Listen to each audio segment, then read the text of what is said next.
Hey friends, welcome back to the Light Up Your Metabolism podcast. If you couldn't tell, I'm a little under the weather. I have a cold. I'm super nasally right now, but don't worry, the whole interview was recorded when I was nice and healthy. So today's episode is a really special one. It was an interview. I was actually interviewed on the Quantum Health Connection podcast with Vanessa Baldwin and Heather Crimson, and I loved being a guest on their show. I felt like they asked such great questions, and I really enjoyed the interview, and I wanted you all to hear it. So they were generous enough to share this interview with me, and so I can share it with you all. And so I wanted to share a little bit more about their podcast. Vanessa and Heather, in their Quantum Health Connection podcast, explore quantum biological healing, including circadian rhythms, mitochondrial function, homeopathy, and challenge the conventional paradigm. So I've left the link for their podcast. If you enjoyed this one, if you enjoyed our conversation, feel free to go ahead and give them a follow if you're loving this type of content.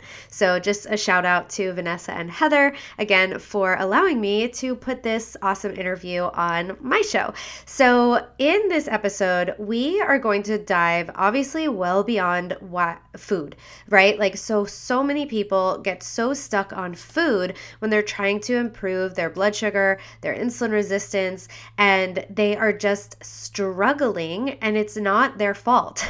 It is oftentimes that we are unknowingly using the wrong strategies at the wrong time. So I'm going to make a distinction between people with high leptin levels versus low leptin. And I just want to share with you that this is a simple blood test that you can get. I will leave my link for this place where you can order your own labs online called altalabs.com.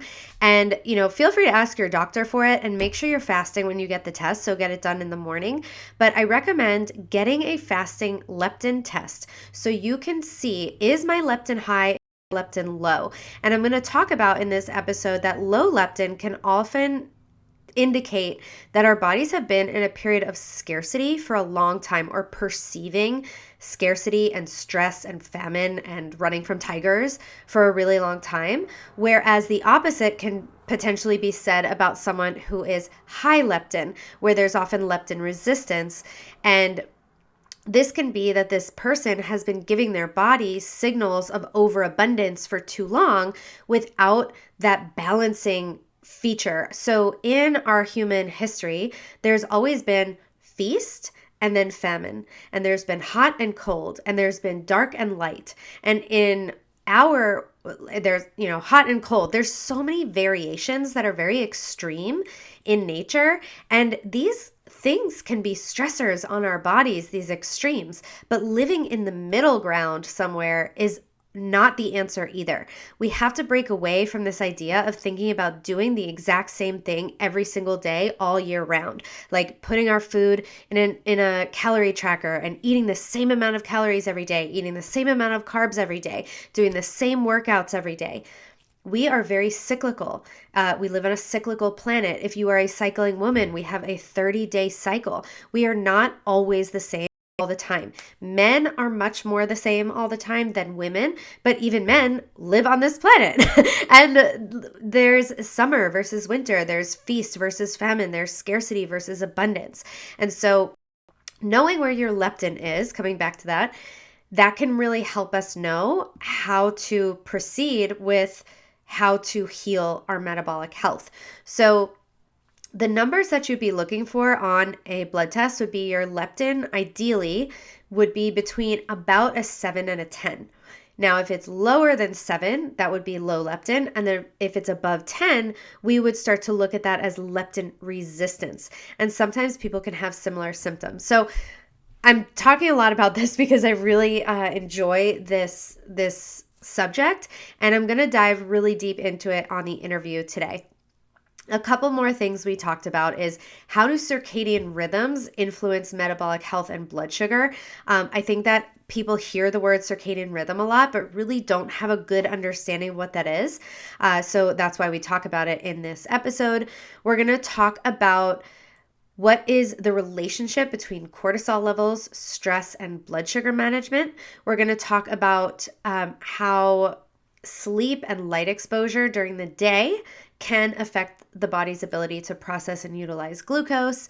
We're going to talk about the benefits of aligning your eating pattern with the natural rhythms and seasons can really support our metabolic health. And we're going to talk about much more in this episode. So, again, we're going beyond just talking about food. We're going to talk about timing and season and light and temperature and stress and all sorts of cool things that I think are so exciting and interesting to help you support better metabolic health. And I want to emphasize that the vast majority of these strategies are free. Okay. And just because they're free doesn't mean they should be overlooked. It sometimes feels too simple that people are like, oh, going outside at sunrise and putting my feet on the ground, like, yeah, what is that going to do? It's like, it's going to do so much more than any supplement could ever do. Ever in a million years. It's going to do so much. We just overlook these things because we think they're too simple, too free. Like we want the modern solution. I think that we can all agree that some of our modern solutions have kind of gotten us into a mess, and to lean back to more ancestral solutions and look at the wisdom of our bodies and the fact that our bodies are nature. So that's what this interview is going to focus on. I really hope you enjoy it. Again, thank you to Heather and Vanessa for having me on this show and for asking such great questions. And I hope you all enjoy this non-nasally interview on the Quantum Health Connection podcast. Thanks for listening.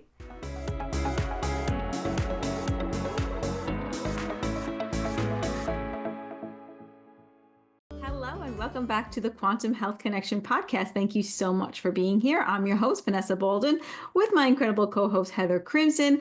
And today we have Danielle Hamilton as a guest, who is a blood sugar and metabolism specialist. Welcome, Danielle. Thank you so much for being here with us today. Thanks for having me here. And I'm super excited to dive into this topic today, especially through a quantum and circadian lens, because in the past I've been on a lot of shows and even my own, and I talked all about more like typical holistic strategies for blood sugar and my story through the lens of like food first. And it took me a really long time to realize. I was like, well, yeah, light's important, but surely food is more important. And now I don't think that way. And so I'm happy to have the opportunity to talk about this through more of that circadian quantum lens and how light, I've seen it impact my own health and the health of my clients. That is such a big shift, Danielle, and what a beautiful journey that you've been on, because it's like we're always evolving and growing and incorporating new information, and paradigm shifts or really can be fundamentally, right, just metamorphical or whatever the word is for us on our journey. But how did you get from speech language pathologist to where you are now, and now entering the quantum realm where food has been demoted, so to speak? Yes. Still important, but your perspective has shifted quite a bit. Yeah. And I don't subscribe to the Jack Cruz thing where he says you can eat SHIT on a shingle as long as you have your light right. I don't believe that to be true, because food is also light information, right? So when I was working as a speech therapist, I worked with both children and adults and saw people really suffering on both ends of the lifespan.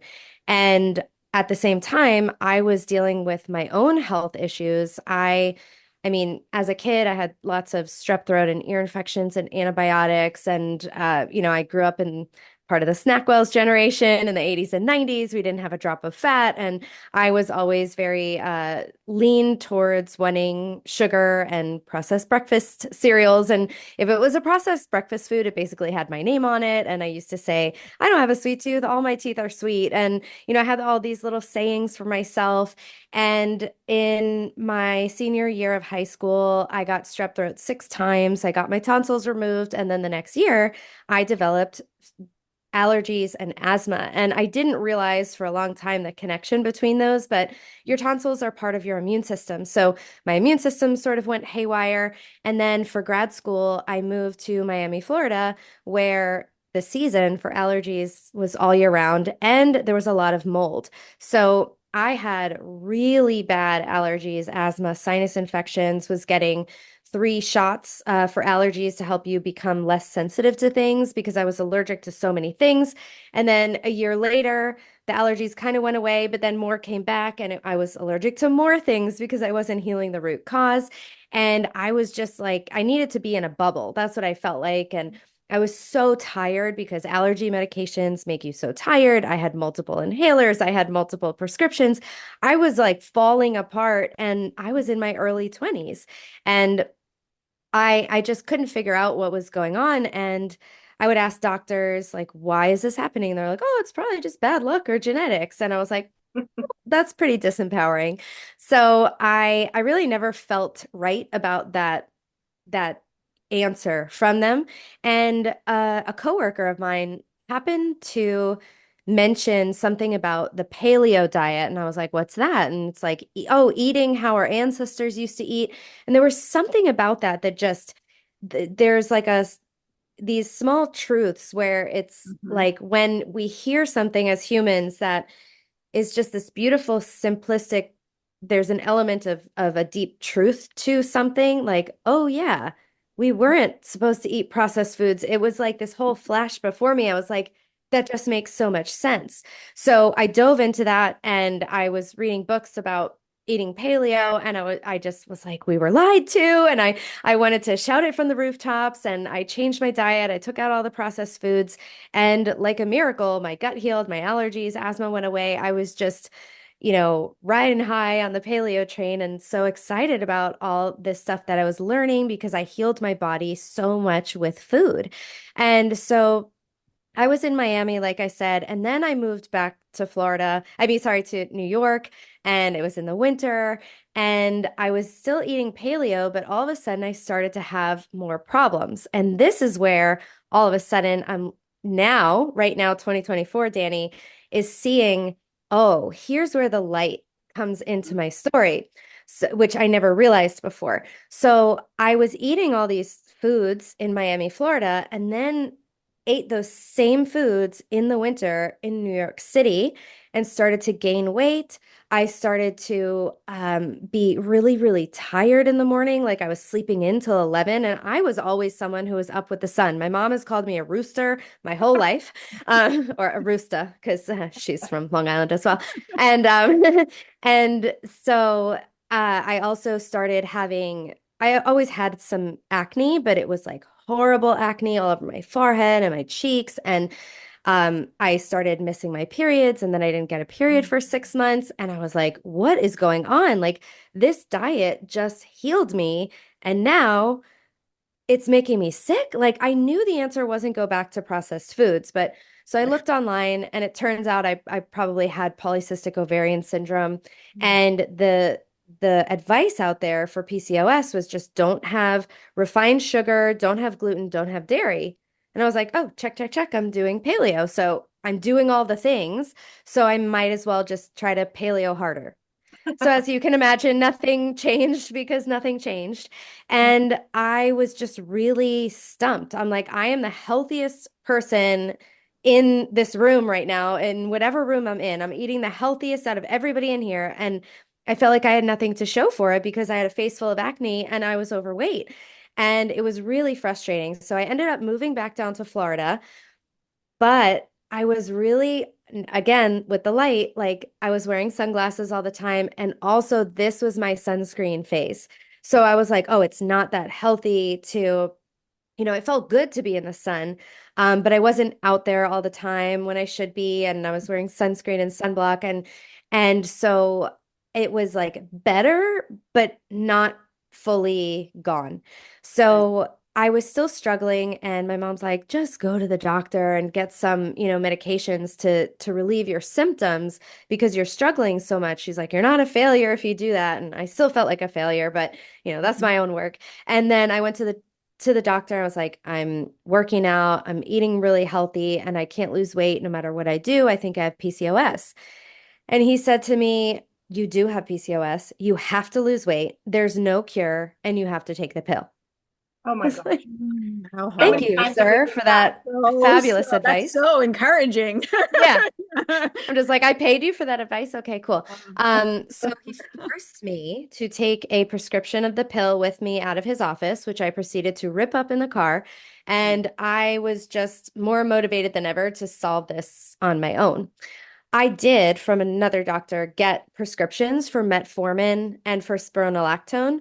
So metformin is a diabetes drug. So if I knew what it was, I would have been cued into like, how PCOS was working, but I didn't know anything about it. So I went more years just trying to figure it out on my own and listening to podcasts. And finally, I heard a podcast years later that said PCOS is the diabetes of the ovaries. And I almost like got in an accident because I was like, what? Like blood sugar, diabetes? I was like, this is totally not on my radar. Like it was something that I actively skipped over chapters in books about because I was like, oh, I don't have diabetes. Like I don't need to care about this. And frankly, it was boring and confusing. So I just kind of like skipped the blood sugar chapters. And it was like, oh my gosh, I really need to dive into this. So I started to realize, like, I started to see the picture of blood sugar dysregulation throughout my entire life and how it was manifesting. And for me, when I had gone to the doctor a bunch of times when I had PCOS to try to figure it out, when they did fasting blood work, my blood sugar wasn't high. It was actually really low. So I showed up with more of a hypoglycemic pattern. And so my blood sugar was like 60 and 63. My head felt like a balloon. I almost passed out. I I felt really dizzy. I was shaky. I hated fasting blood work. I was the girl with the granola bar in her purse. And then when I did paleo, it was a Lara bar. And it was just, I was always thinking about my next meal. I'd get shaky between meals. I would eat before I left the house, even if I was going out to eat, because heaven forbid it took too long to get seated, or if the food took too long to come, I couldn't handle it. And I used to just think I was like a foodie or like, I just, I don't know, I don't like being hungry. And it wasn't that. That was a blood sugar crash. That was my body not being able to use stored energy between meals to fuel me, right? Like if our ancestors, if, they one night killed a buffalo, ate the buffalo, okay, cool. Next day, missed, didn't kill the buffalo. What happens? Like, are they like, oh my God, I'm so hangry? No, they're, they're like, guess we're eating body fat for dinner, right? right, So we exactly. have, Right. we But have they're the, not overeating carbs all the time, so they're able to get into like ketosis on their own and be metabolically flexible and be able to just like tap into that naturally, which is the problem with modern society and modern eating is we're kind of fueling that because we live in a never-ending summer. So exactly. And so even our though it's bodies very, very abundant. Yeah, our body should be able to use stored energy, whether it's glycogen in our liver, which is like a stored form of sugar. It should be able to tap into body fat during longer fasts, like overnight or multiple day fasts. And that's how our bodies were designed. But like you said, Vanessa, we are in this perpetual summer. So we're never, almost never giving our body a break, whether it's because we're snacking so often because they first of all told us eat Yes. 6 times a day to keep your metabolism going. Yeah, they Um, actually say that's better for blood sugar. That was because I had a weight issue as well in my past. I was 60 pounds heavier than I am now, and I had done Weight Watchers to lose weight, which was effective. I did lose weight, but then mhm. I wound up having health issues later on down the line because I'm calorie restricting for too long, right? And not eating enough Yeah, to fuel my body. But low leptin. that was the message. Oh, eat small Yeah, meals 6 times a day. How bad is that for our yeah. leptin? Like, I'm yeah, exactly. And like the other thing, so we're eating too often, we're snacking too much, we're overeating carbs, especially out of season, and we can talk about that.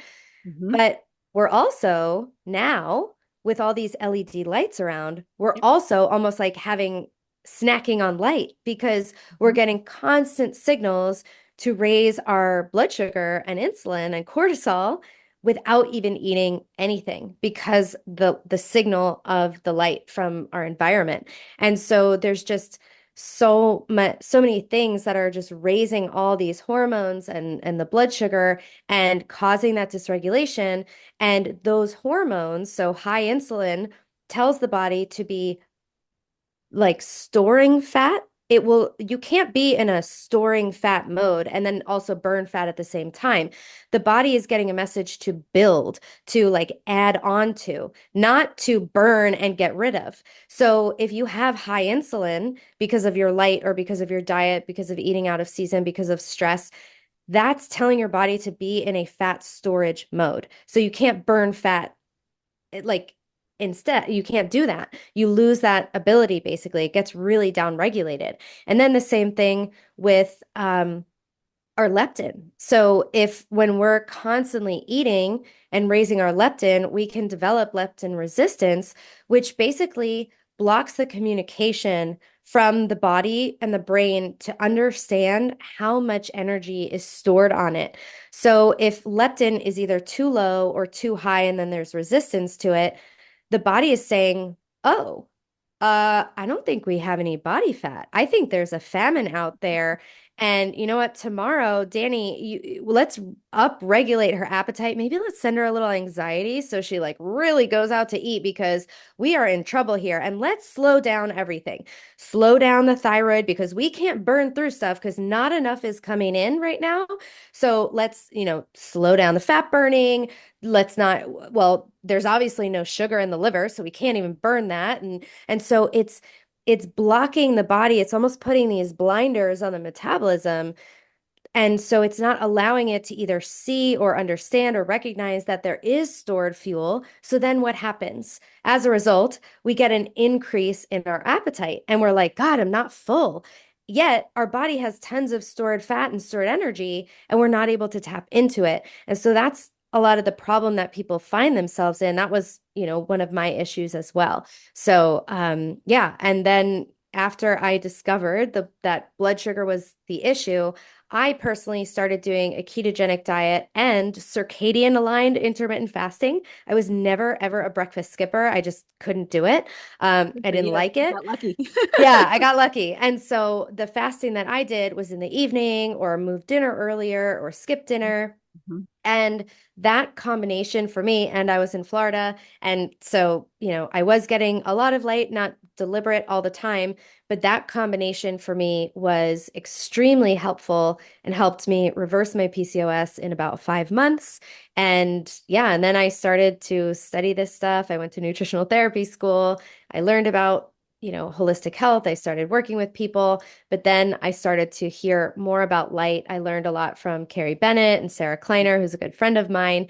And there wasn't like one thing that really just like nailed it in for me that I was like, wow, light is so important. It was just kind of like a accumulation of things. And then I really just fell in love with the sun, and I started learning things like inflammation is an excess of protons. And I was like, oh my gosh, like Yes, yes, it's yes. just like things like that just blow your mind.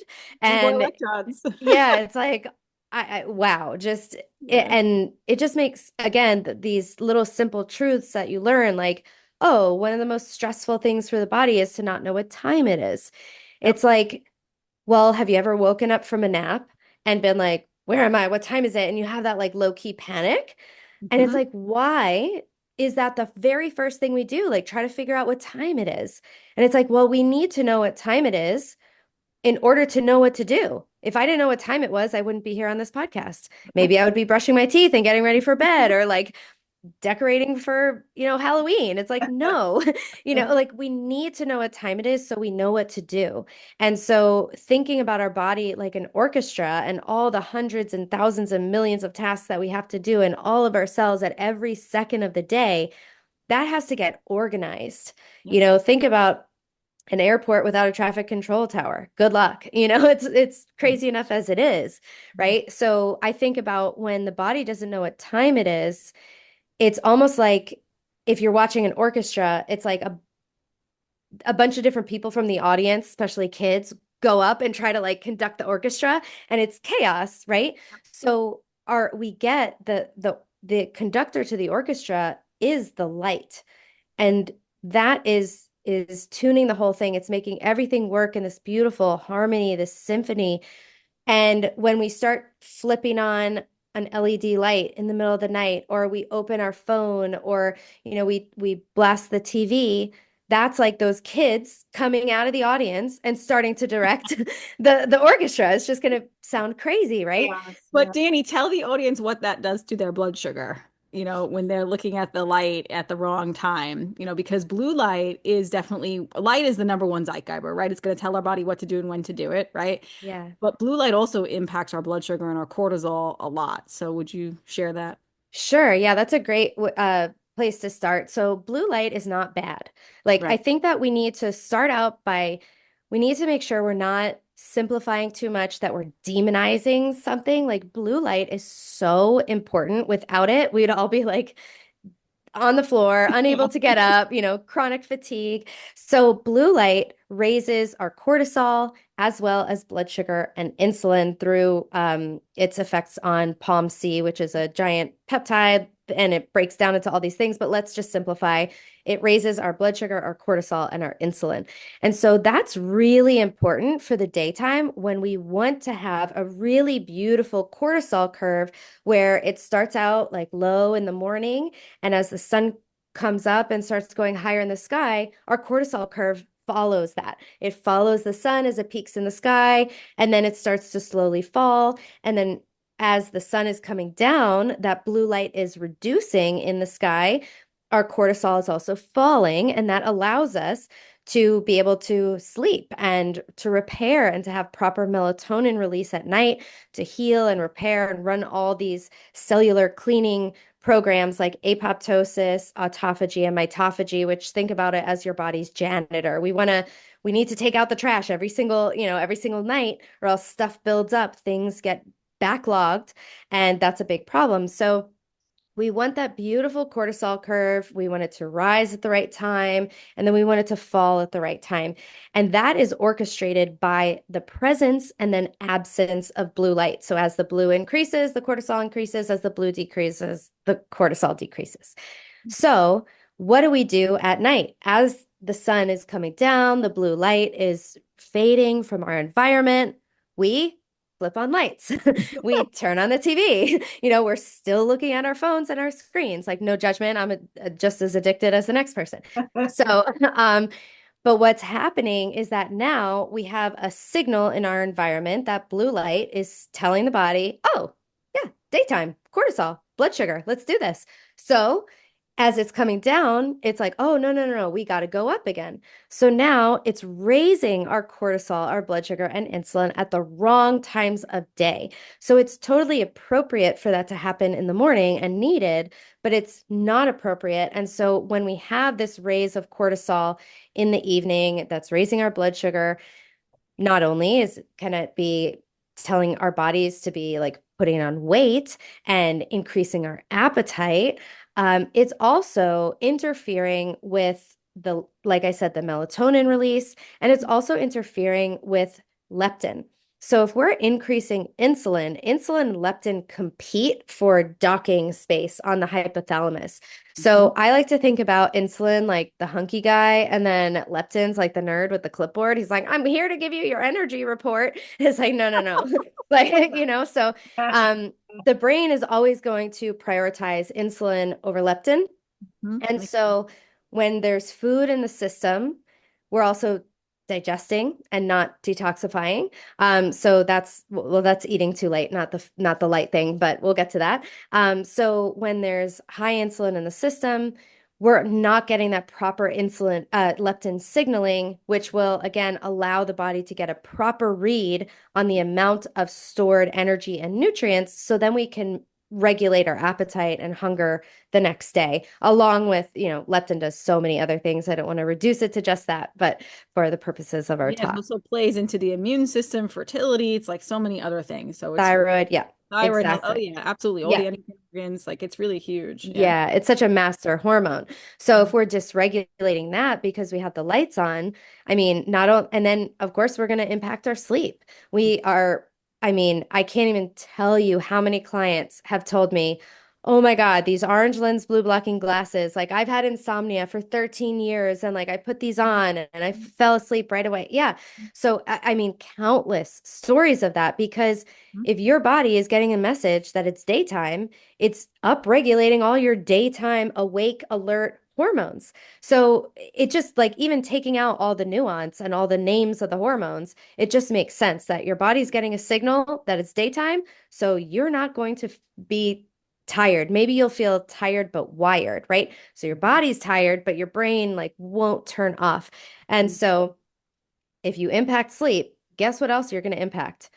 Everything, including your blood sugar and your metabolic health. So even just one night of poor sleep, we're increasing our insulin resistance the next day. We're, ever have a poor night of sleep, and what do you want the next day? Coffee and sugar, Carbs. Yeah. yeah, and carbs, right?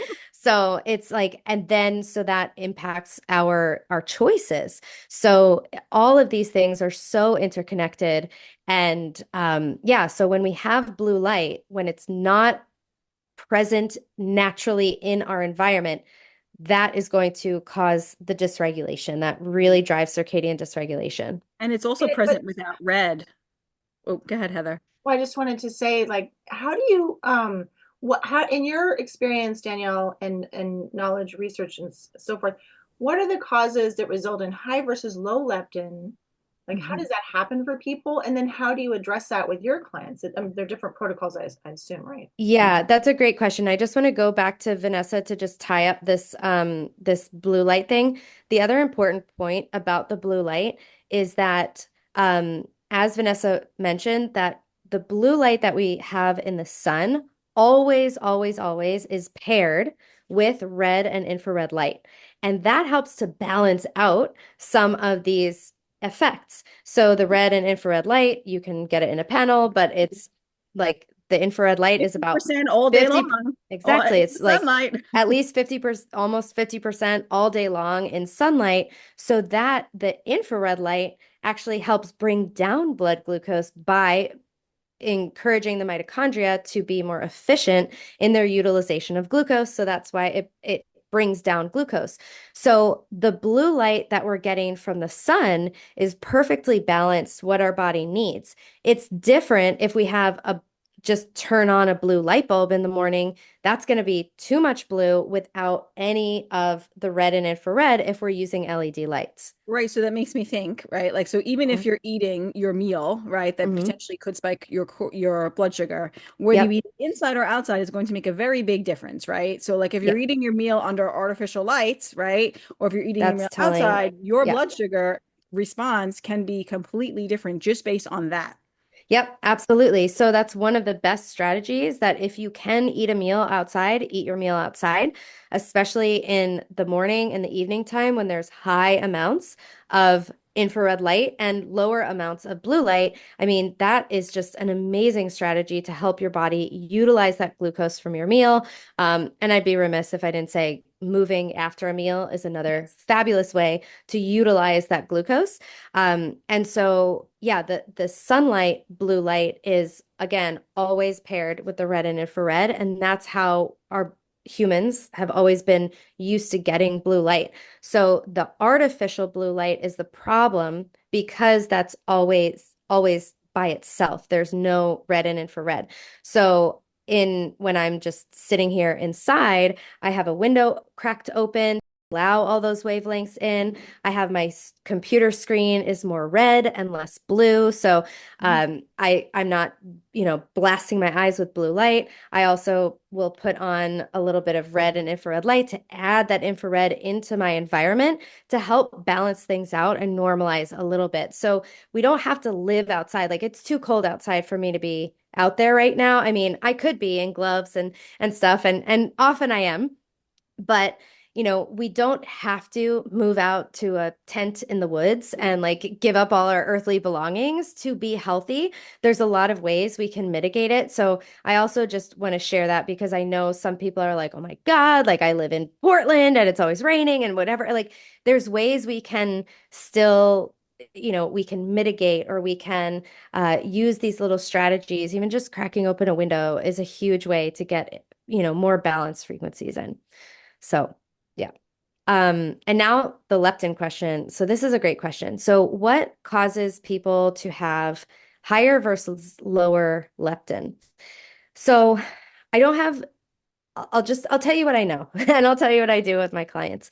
Um, I tend to see people with lower leptin, so low leptin is usually a signal that there's not enough body fat. So if someone has extremely low body fat, if they have eating disorders where their body fat is very low, that's going to send the leptin low because the leptin is made in the body fat. So if you don't have a lot of body fat, you're not going to have a lot of leptin. And that's, again, if we think about leptin is telling the body whether there is scarcity or abundance. Okay, so thinking about these two words and these two levers. So if for a long time we're sending our body signals of scarcity, that will drop our leptin. So this is a really powerful thing to think about if someone has high leptin. So let's say someone's been eating often, eating lots of carbs, eating carbs out of season, lots of blue light, sedentary lifestyle, toxins, all the things, standard American diet person like that. Chances are their leptin is going to go high because what were they just doing? Sending lots of signals of abundance and summer and lots Yes. of carbs, lots of things. So it's almost like that's going to drive the leptin to go higher. These people are almost always overweight with high leptin, almost always. I don't want to do a blanket statement because sometimes people don't fall into these categories, but typically that's going to be the person with high blood sugar, insulin resistance. Again, not always, but this is typically a pattern we see. So, what strategies help them to come back down to optimal and normal levels of things? We start to do scarcity practices. Intermittent fasting. Oh, there's not food around all the time. Lowering carbs. Oh, there's not carbs in my environment, right? So eating less often. Hard workouts, sauna and cold plunging. All of those things start to decrease leptin. And what did we do in 2018? We started intermittent fasting and skipping breakfast, everybody, and everybody do keto all the time. And guess what? We all went from here and we're like, oh, this is great. And then we kept going. And then we slid down into low leptin. And then add a pandemic and chronic stress on top of it, increase your stress. And now we're running from tigers. We're waking up at 5:30 to run from tigers, aka workout, under blue lights. Yep. Like we're getting mixed signals from our body. We're, all the incandescent bulbs are banned in the United States. I mean, there's just stressor on top of stressor. And when the body is stressed, it thinks there's scarcity, there's problems, I'm not safe. And so that's going to tick down the leptin. And so someone who has been over fasting, over ketoing, over low carbing, yo-yo dieting, over working out, all of those people show up as low leptin. And That was my story. yeah, yeah, for sure. Like it's a balance, right? I think that we're lacking the ability to kind of easily name what we've been seeing. It's like I'm doing all the things. Why am I still holding on to weight? Because people with low leptin can still be holding on to weight. Yes. Oh, yeah, And absolutely. Because the body yeah. is scarcity. So it's Mhm. holding on to the fat and doesn't want to let it go because it's afraid that you're not gonna like I know when I Yep. tanked my leptin was when I did the carnivore diet, which I was already in a chronic illness. And then I was already previously fasting and overworking out and being on diets for like 3 years before that. And then because I got sick, I was like, oh, I'll do the carnivore diet. Well, guess what happened? I lost my period for months, 6 months after that because I tanked Yeah. my leptin. And my body Yep. was like, oh no, you need to hold on to all the things. Don't Yeah. let go of anything. It's like it's not Yes. going to do that. So it makes Yeah, so and it downregulates your thyroid, which oh is yes. slowing your metabolism. So, yeah, exactly that. And so that's typically what I see. And so with my people with high leptin, they can do for the most part, as long as their cortisol is okay, which we're going to start them off with, all the circadian strategies, morning sunlight, lots of grounding, blocking blue light at night. They can start to add on, there comes my accent, add on some intermittent fasting, circadian aligned, where we're including breakfast and maybe having an early dinner, not eating after the sun is down, and adding exercise and doing those classic high blood sugar strategies. And then adding in, especially cold exposure is really powerful. Adding in, sauna for expanding the exclusion zone, just for all these things can really, really support high leptin coming back down to normal. I had a client who I told her, I'm like, start digging into all the stuff about the circadian and quantum strategies about the sun. Her leptin went down from 26 and a half to 9 in a couple of Wow. months That's Nice. great. Wow. just by doing the sun That's strategies. amazing. I know. Amazing. That's incredible. Amazing. Yeah, I watched her fall in love with the sun through her story. She was like every morning posting these like Oh, beautiful spiritual quotes. I mean, it is a very, it's been a Yes. very profound and also spiritual journey for me to just yep. be more in touch with the sun and nature. It's unbelievable. I mean, I get chills It and really just all these enhances your emotions. spirituality. It really does. And there's a Yes. big correlation between how much melanin you have actually in your system and how much spirituality that you're able to like gather. Like there's a correlation. Wow. Yeah. So interesting. I love that. Mhm. So, yeah, so those are the strategies to help to balance out the high leptin. Low leptin, these are my people that I see often. I get low leptin people all the time because they usually come to me because their blood sugar is crashing. And so the reason, one of the reasons their blood sugar is crashing is because of the low leptin, because their body doesn't know that it has any stored energy. So it doesn't think to use it between meals. So it's like, oh, my blood sugar is going down. And they start to feel terrible. And sometimes this happens in the normal blood sugar range. So their doctor's like, well, it can't possibly be your blood sugar. You probably just need anxiety medication. So I get them all. They all have anxiety medication, or many of them do. Lots of mood issues because that comes with the blood sugar crashing feelings. Yes. So they often have low or what feels like low blood sugar. They often have low blood pressure. They have lots of mineral deficiencies. They often have normal insulin. So if you do a fasting insulin on them, their insulin might be like 1 or 2 or 3. Whereas for my high insulin, sort of high leptin people, their insulin oftentimes is over 5 and probably well over Well, 5. yeah. But my hypoglycemics, they often have normal insulin. And you're like, wait, what's happening here? So I'm going to be honest. I always say, I had insulin resistance, and that was what was causing my PCOS. That was really just an assumption because I did keto and it worked for me. I did not test my insulin and I didn't test my leptin. I didn't know about leptin at that time. So I didn't test these things, but I often wonder if I was more in a like a leptin dysfunction and that drove a lot of this. I mean, I could have also been high insulin, but still been sensitive to it. Mhm. So I get a lot of insulin at a meal. It sends my blood sugar too low.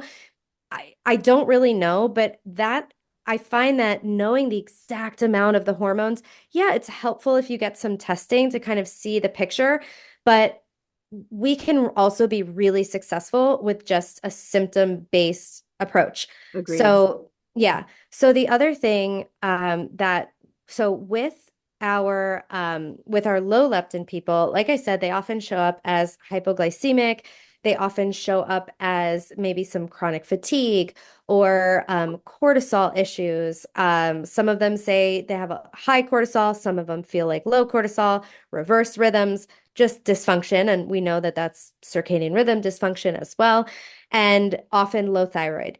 And so these combination of hormone issues often lead to this presentation of the hypoglycemic feelings and importantly a real intolerance to stress. And so what often happens is that all of these healthy stressors that people try to do to help their blood sugar, they can't even tolerate them.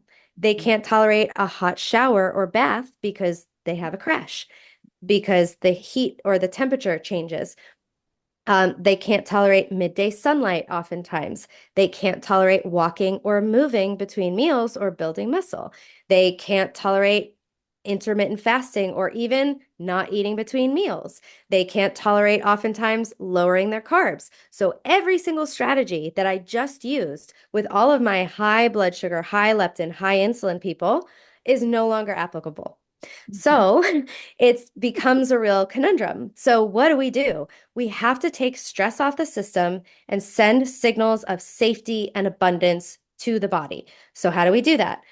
First of all, we have to give them minerals because they've had all these crashes, their cortisol issues, they're low in minerals. So whether that's salt, potassium, a combination of those, sometimes magnesium, but sometimes magnesium sends people's blood sugar too low. And then I love to use both those ocean-based minerals I just mentioned and also earth-based minerals like humic and fulvic, which I personally love beam minerals, but those can also have a detoxification impact. And so sometimes a lot of the reasons why these people ended up in the low leptin, low insulin, low blood sugar category is that they're highly toxic and can't get rid of toxins. So any little bit of thing that's going to push a little bit of detox, it's too hard for them to handle. So very medically complicated. Not everybody's the same, but sometimes I get some really complicated cases. So we start with minerals and then we start with as much outside time as they can tolerate. So we're going to prioritize morning sunlight. But some people, they're so dysregulated with their bedtime and sleep that they can't, they're like, I have to sleep until 10. And it's like, ooh, that one hurts. So then we start with the end of the day, we start with blocking blue light because that's going to allow them to start going to bed earlier, start sleeping better, and then be able to get up earlier. So none of the recommendations I make for my low leptin, low blood sugar people are fast, giant changes. They're micro changes every step of the way. We want to try a mineral, we do a microscopic amount of it because the bodies are so sensitive. So any change, whether good or bad, can make them go out of balance. So we'll get them starting to wake up and just immediately get outside, start grounding, not be in too extreme of temperatures. And a lot of times, some people come to me and they're waking up early, they're doing HIIT workouts, yet their blood sugar is crashing all day. And it's like, I have to give them this permission to stop doing it. And sometimes people just cry and they're like, I feel like, how could I not do this if my blood sugar is so bad? And it's like, it breaks my heart because people think they have to keep doing all these strategies. Like, well, I have to intermittent fast. I have to skip breakfast because my blood sugar is super high in the morning. And it's like, your blood sugar is super high in the morning because you're skipping breakfast and you're driving up your cortisol to run on stress hormones all day. Yes. So I had a client who was like, Danny, my blood sugar is creeping back up. And I was like, okay, what meal is it the highest after? Because I have a lot of my clients wear continuous glucose monitors for periods of time to do some investigation. So she's like, it's probably highest after lunch. And I go, or she says around lunchtime. And I go, okay, so what are you eating for lunch? And she goes, nothing, I fast. And I was like, thank you for telling me that because that is the perfect like explanation of or just This makes me yeah, think of a question because sometimes yeah. I've noticed with my own blood sugar, like sometimes it'll be high and then I'll be like, I'm not high, but like higher. And I'm like, and I'll eat and it'll go lower. And I'm like, Yes. oh, I was too stressed. Yes. That's my thought, at least. Is that That correct? is exactly what's happening. So Yes. if your blood sugar is high, when you're not eating, that typically means that your stress hormones are coming in. So think about, remember, our stress hormones are called glucocorticoid hormones. They Mhm. literally, the part of their job is to raise the circulating glucose. So it's just doing its job, right? It's holding you over. So it's raising your glucose. And then when you eat, you get that release of insulin, which is going to put away the sugar and actually allow the body to bring in the blood sugar. So the high cortisol is also causing a little bit of physiological insulin resistance, which isn't allowing the glucose to fully come into the cells because it wants it in circulation because it thinks you're running from a tiger. Yep. So the if you're skipping meals and you're going too long without eating, the cortisol is going to creep up that blood sugar because it's telling your liver, hey, put some sugar into circulation. It's not letting it absorb in. It's staying high. Then we eat, we get the insulin, and then and also the reduction of cortisol because we ate. And that's going to allow it to come back down. So that's a really great example of how do you know if the cortisol is playing a role. And I see this oftentimes in the morning when people have these high cortisol awakening responses. And what I've also seen is that when people go outside, they ground, and they have sunlight on as much skin as possible, they don't have that response Oh, yeah. anymore because their mitochondria are taking in that glucose. They're sensitizing their body to the insulin. They're reducing probably what was a really high burst of cortisol in the morning, especially if we wake up and turn on lights or wake up and turn on the phone or like open our email. Instead of going outside, down regulating and allowing a gentle rise of cortisol instead of like a big spike of it. Wow. And I don't know if I'm skipping ahead because all of the stuff you're saying is so illuminating. And I mean, how many people need this, right? How many people are dysregulated with all of the things? And then for menopause, it all gets accentuated with stress and the carb conundrum. And I don't know if you want to address this later, but I just wanted to make sure we touch on that because there's going to be a lot of women listening to this, including me being here right Mhm. now. Like, it gets harder. What do we do to help with all the things, especially weight stuff, right? Yeah, it really does get harder, and it's something I'm not really looking forward to. And you know, as we age and we start to lose estrogen, which, just in case someone doesn't know this, you cannot biohack your way out of ovarian loss. Like we will all lose the function of our ovaries. The ovaries are going to pass they retire in 100% of people who have ovaries, and they pass the torch back to the adrenals. Yep. So, Mm. making sure that our HPA axis is as dialed in as possible for the best possible transition to menopause is going to be ideal. So, doing all of this stuff, I've also heard it prolongs the function of the ovaries. We're increasing redox and all of these functioning. So, we can actually, by doing all these strategies that we've been talking about and that you guys probably teach on your show, we can prolong how long our ovaries are functioning. However, as they start to decline, as the estrogen starts to go down, we become more insulin resistant. And Yes. so that's where the weight piece comes in. I am not sure about leptin, but my assumption is that we can probably become more leptin resistant, but maybe we go low leptin too, depending. Maybe it's just on a case by case basis. But you know, doing a lot of things beforehand or as soon as you can to support all of your body regulating itself and having good insulin sensitivity. A lot of people now, a lot of the issues that are coming up with my clients is just these toxicity issues. And so, of course, we need to redox before we detox. So that means, gathering as much negative charge and electrons from grounding sunlight, hot, cold, all these things as possible.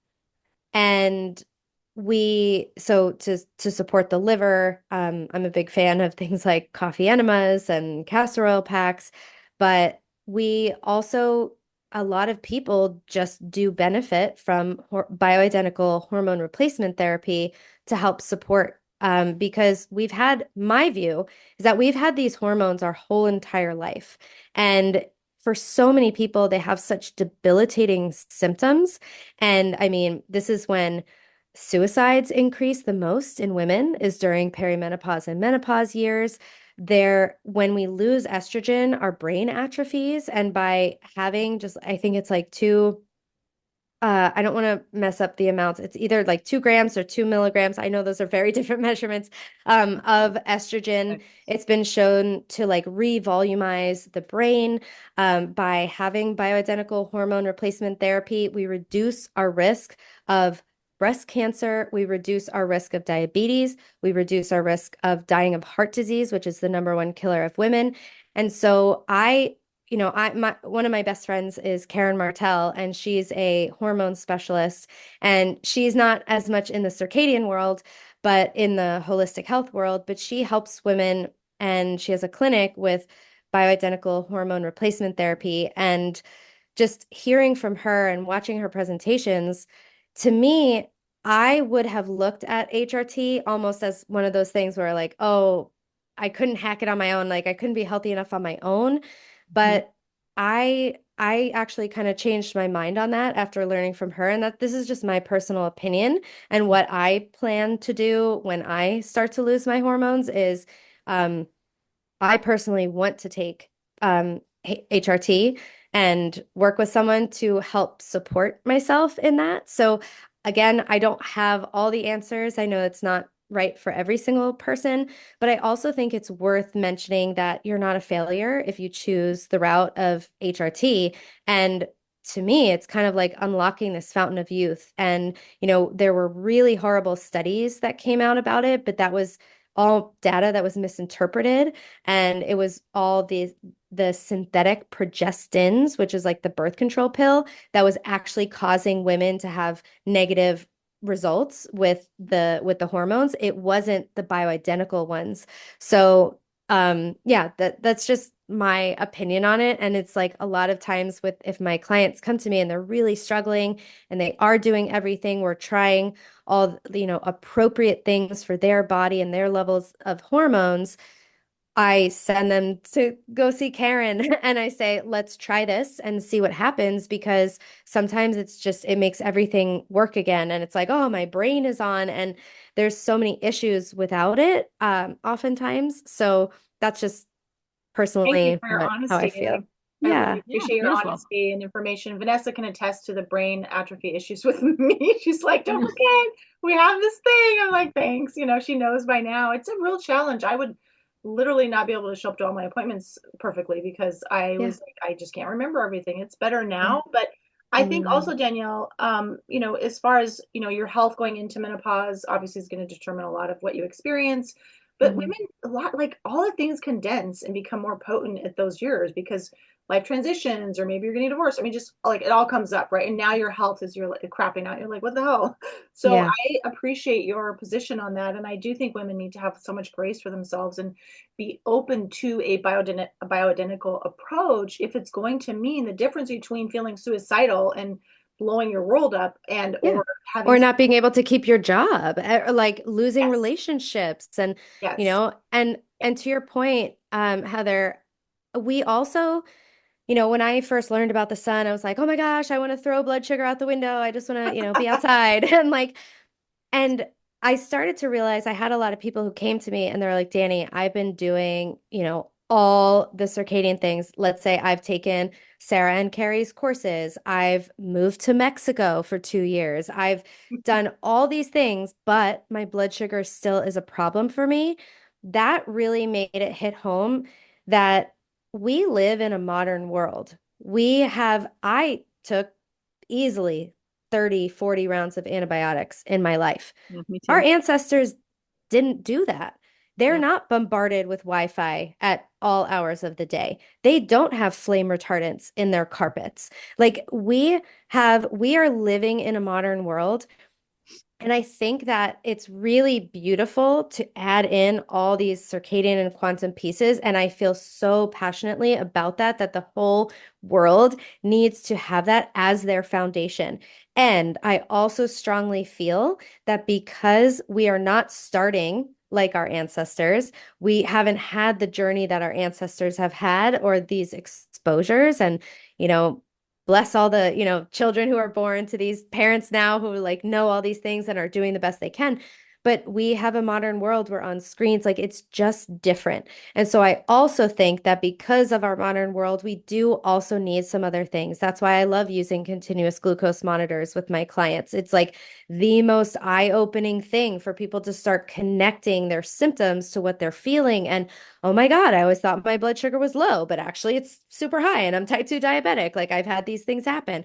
And, using certain supplements to help support. So I'm not like such a purist that I can't see the benefit of all these other things. And I think that, everyone can make up their own decision and what works best for them.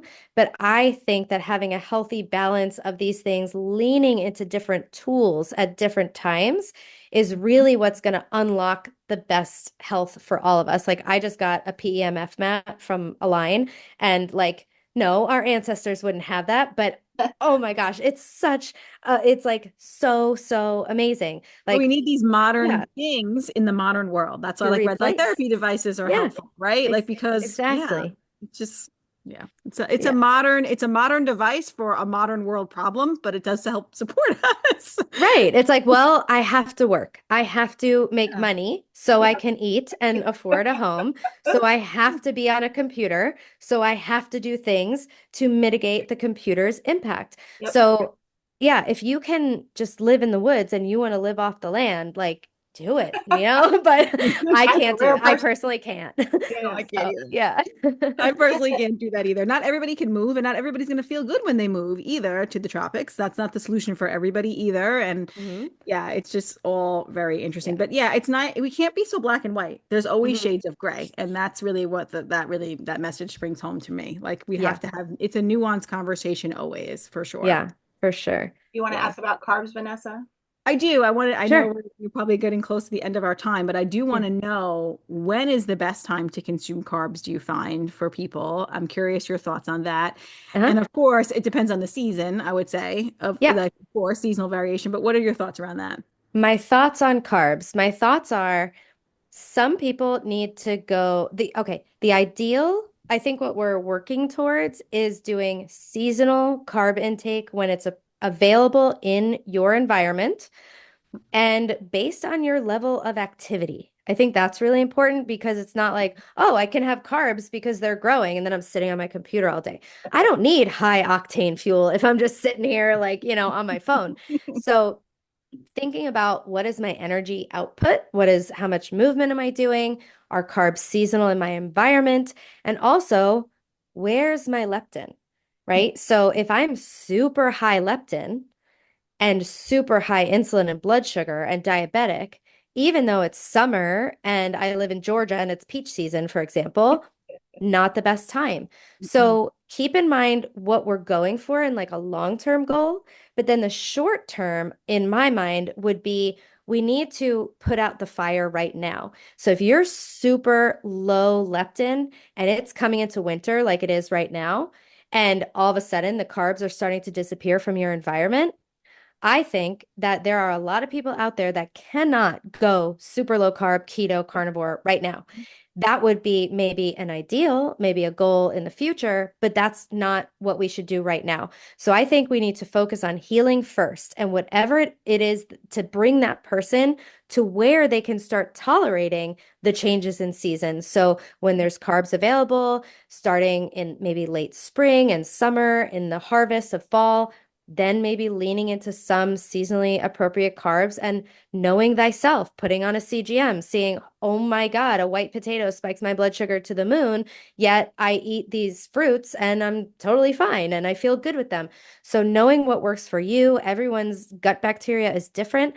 We know that UV light, when it hits strong UV light, when it hits the stomach, is going to change your gut bacteria to be better able to digest simple sugars. So that's when those things are available. And now we have less UV light and more starches. And so leaning more into those changes of the season. I also think for cycling women, it is important to not go too low carb for too long because we see that with things going into low leptin, like you and me, Heather, sorry, Vanessa, Mhm. just like leaning into that low leptin space by going too low carb. So for someone who still does have a cycle, maybe the week before your cycle, adding in some seasonally appropriate carbs, maybe around ovulation as well, maybe around workouts. So you can play with it, but it doesn't have to be an all or nothing. As cycling women, especially, we are a little bit more sensitive. So we want to do that. But even post menopause, like you don't turn into men, like we're not men after we lose our cycle. We still have a more delicate body that can't tolerate skipping breakfast all the time and hit workouts. So the other thing when we're talking about carb nuances is timing in the day. So Mhm. we are more insulin sensitive early in the day and less insulin sensitive as the day goes on. And what that means in plain English is that we're going to have our best blood sugar response to meals with carbs earlier in the day, and it's going to get worse as the day goes on, and it especially gets worse after the sun sets. So I see this on my own CGM. I've eaten rice at breakfast. I swear I could eat ice cream at breakfast and have a flat line. Like I do A so good well with time. my blood sugar. Um, at breakfast, and then lunch it gets a little bit higher. Dinner would be the highest. So I personally don't like to do carbs in my evening meal because I find that I sleep better because I have less, less insulin in the system. And so if I do, for example, like one time I went out to eat, I had a CGM on and then we got ice cream. It was after dark and I was like, let's see what happens.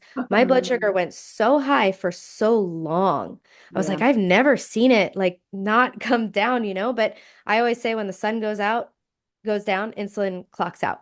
So it's like we're not getting that same response because that's the circadian nature of our metabolism. And then one thing to point out is that there are people for whom this is opposite. And I find that those are the people who have circadian dysfunction Oh, wow. and too high of cortisol. Their cortisol is dysregulated. And so they have this high cortisol response in the morning. They're like pathologically or insulin resistant in the morning. And so they have a big blood sugar response. But I think that has to do with the cortisol and the circadian rhythm.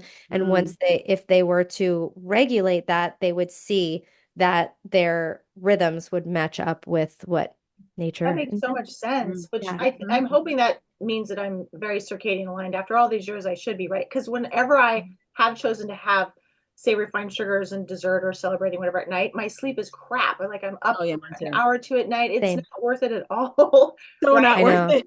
I know. It's like But I if want to you ate go it go out for earlier, ice cream after breakfast, not after right? dinner, Like whenever like that's because the I'm problem. Like using it.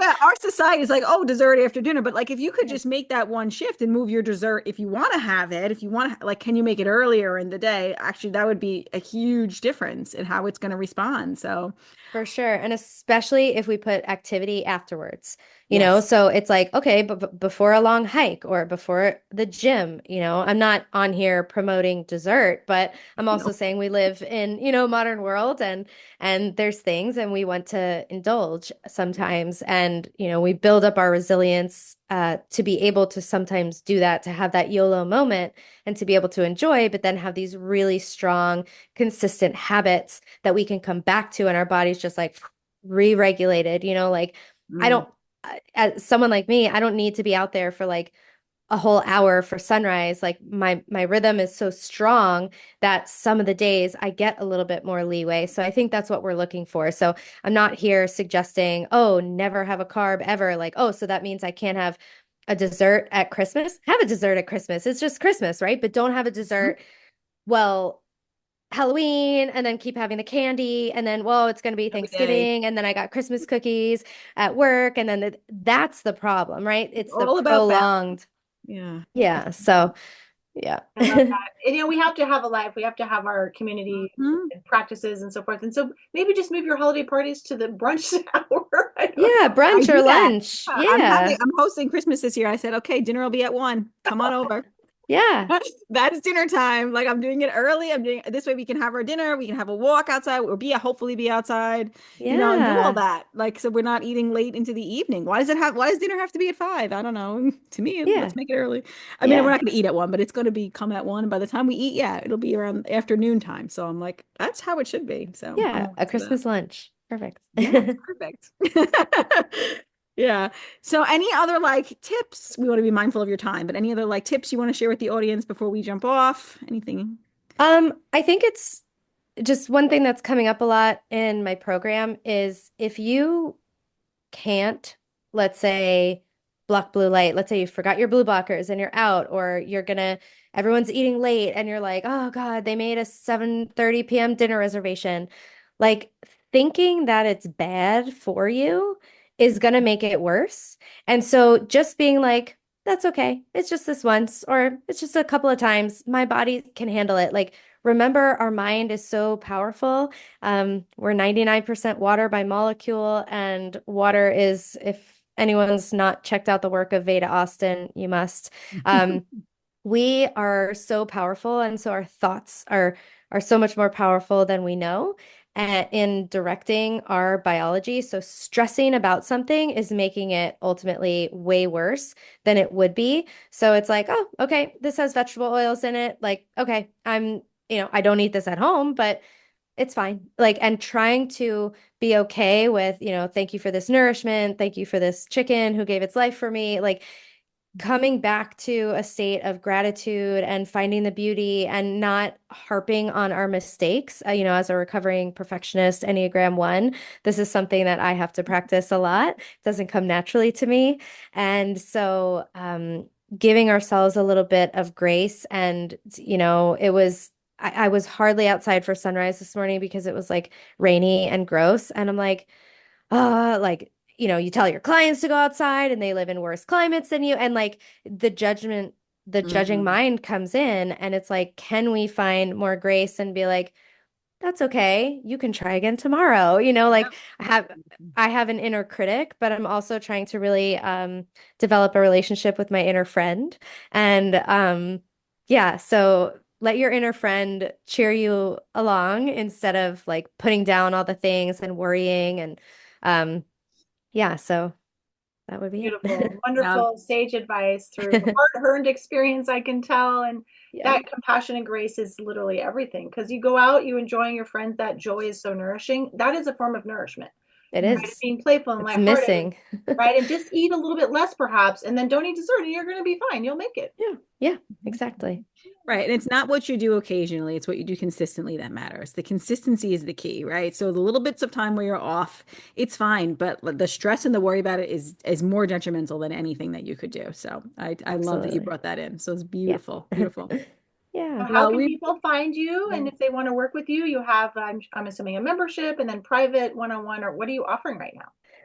So my podcast is Light Up Your Metabolism. I post a lot on Instagram, so please Yeah. follow me and feel It's free to awesome. message me. Thank you. I still respond to all my DMs, and so if I miss it, it's because I missed it, not because I'm not answering. And my Instagram is Danielle Hamilton Health. And I work with people primarily in my blood sugar mastery program. The name of that may change soon. It's an 8-week program to help people combine the world of circadian and light and quantum strategies, but also using strategies around food to help support our metabolic health and blood sugar levels and the hormones that are behind all that. I do work with people one-on-one, but I find often, especially for my lower leptin, lower blood sugar people, that the best delivery model is through blood sugar mastery because I need to see you often. And so in that program, I coach people on coaching calls individually, and there's a community. So it's basically like one-on-one support, but in a group. And so it's a beautiful community, and I get a lot of touch time with each person. So I know them quite well, and I get to, be in there constantly making adjustments. And I find that that's why people succeed so much in that program because it's not just like a one-time do it on your own type of a thing because there's so much nuance. And I think that's what we're often missing. And so in that program, that's where we get all the nuance. Wonderful. Oh, perfect. Well, we definitely recommend going to check it out, following Danny's podcast and her Instagram. She gives such a great information, all the things. So a really, really important work you're doing, and thank you for it. Yeah. Thanks for having me. This has been so much fun. Thank you, Danielle.